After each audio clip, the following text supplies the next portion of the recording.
Alright, I'm going to show you how to create a Google slide very quickly, and I'm going to show you how to put it into Canvas. So we're going to start off and go to our Google Slides. It looks like this. And I'm going to click this plus down here to start a new presentation. We're going to call it Demo. And I'm not going to do the whole introduction presentation for you guys, but I'm just going to show you. I can double tap like it says to add a title.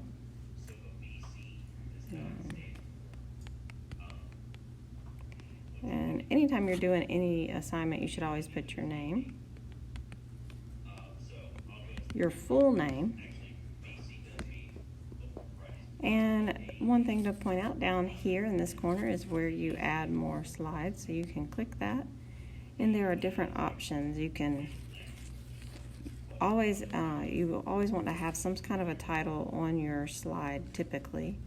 So I tend to like this one with the title in 2 columns or something like that.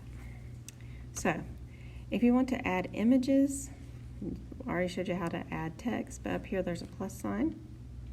And you can see we can add images. You can also add shapes, lines, and tables and such. So I'm going to get a picture from my photos that I've already taken. Here we go, I'll go with this one. And you can shrink it down by dragging it from the corners, which will allow it to maintain the same proportions. Alright, if you want to crop that picture, this little symbol up here is to crop, and you can cut off things that you maybe don't want in the picture on the slideshow. Especially good if you only want to have like a picture of yourself and you're with a group of people. There is a line weighting. I encourage you to play around with these things and see what they do. That's the best way to learn. You can see now I've got a border around that picture. Alright, if I'm satisfied and I want to share this with someone, or if I want to work along with someone, I'm going to go over here and click the check mark to get out of the editing mode. And now I see this head and shoulders with a plus sign. That is the share button on an iPad. If you ever create something for class, you should always share it with your teacher. So for me, if you type in misty.guthrie,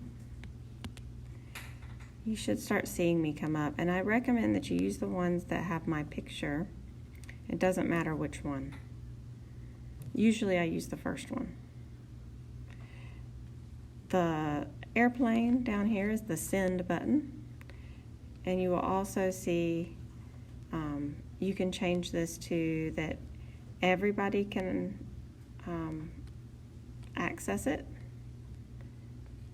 Right now, only people that have been added.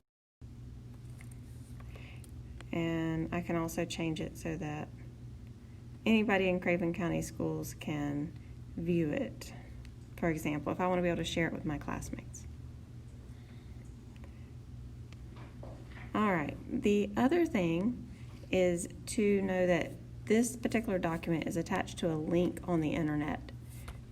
We call that a URL.